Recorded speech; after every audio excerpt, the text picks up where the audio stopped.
আসসালামু আলাইকুম itbari.com এবং অনলাইন স্কুল bt.blogspot.com এর তরফ থেকে আমি মোহাম্মদ আব্দুল কাদের আজকের টিউটোরিয়ালে আপনাদেরকে স্বাগতম জানাচ্ছি। আজকের টিউটোরিয়ালে আমরা একটি জিনিস দেখব, সেটি হচ্ছে blogger.com এর ব্লগে কিভাবে আপনি সাইট ম্যাপ যোগ করবেন। সাপোজ আপনার একটি ফ্রি ব্লগ আছে যেটা আপনি blogger.com থেকে নিয়েছেন। তো সেই ব্লগের অন পেজ এসইও করার জন্য সাইট ম্যাপ অবশ্যই সাবমিট করতে হবে আপনাকে। তো সেটা কিভাবে করবেন, কারণ আমরা এর আগের টিউটোরিয়ালে আপনাদেরকে দেখিয়েছি যে এফটিপি বা ফাইলজিলা সফটওয়্যারের মাধ্যমে আপনি প্রিমিয়াম কোন ওয়েবসাইটের বা ওয়ার্ডপ্রেস দিয়ে করা কোন ওয়েবসাইটের জন্য সাইট ম্যাপ তৈরি করে সেটা ওয়েবমাস্টার টুলসে সাবমিট করতে পারেন। কিন্তু blogger.com এ যেহেতু এফটিপি সাপোর্ট করে না, তাহলে সেটা আপনি কিভাবে করবেন? তো এর জন্য একটি চমৎকার সিস্টেম আছে।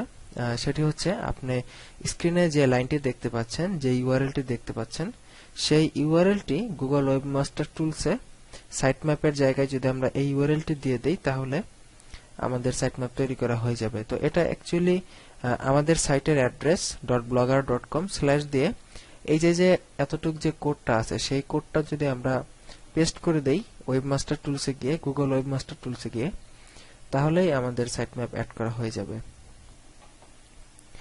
তো চলুন আমরা এটা কিভাবে করব প্র্যাকটিক্যাল দেখে নেই। আমরা webmasters.google.com এই ইউআরএল থেকে ওয়েবমাস্টার টুলসে লগইন করেছি।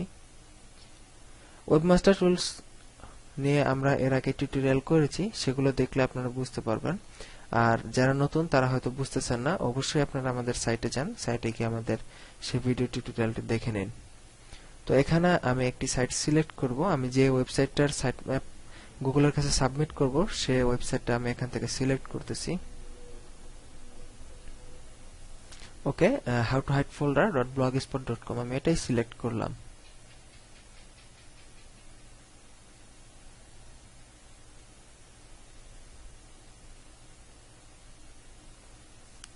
ওকে, এটা সিলেক্ট করার পর এখানে সাইট ম্যাপ আছে। তো আমি যেহেতু আপনাদেরকে নতুন করে সাইট ম্যাপ সাবমিট করে দেখাবো, তাই এই যেটা আছে অলরেডি সেটা আমরা এখান থেকে ডিলিট করে দেই।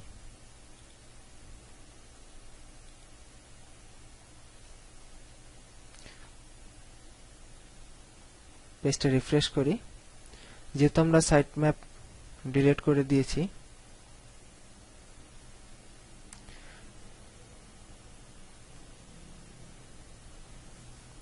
ওকে দেখুন নোট সাইট ম্যাপস, এখানে আর কোনো সাইট ম্যাপ নাই।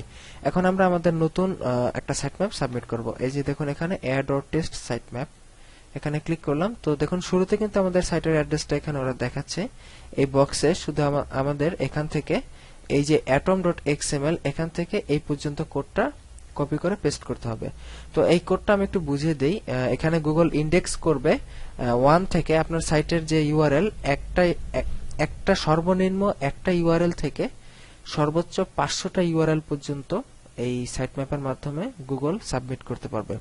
এখানে যদি আপনি 500 এর পরিবর্তে 5000 দিয়ে দেন, তাহলে গুগল আপনার ওয়েবসাইটের জন্য 5000টা পেজ সাবমিট 5000টা পেজ সে ইন্ডেক্স করতে পারবে।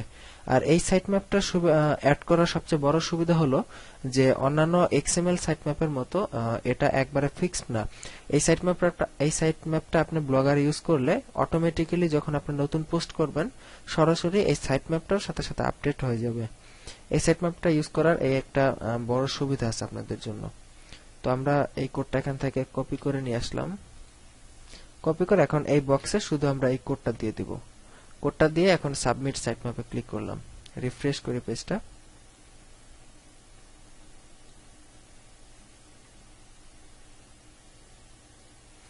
দেখুন এখানে 8টা ইউআরএল সাবমিট হয়ে গেছে, আমাদের এই সাইট ম্যাপটা এখানে দেখাচ্ছে।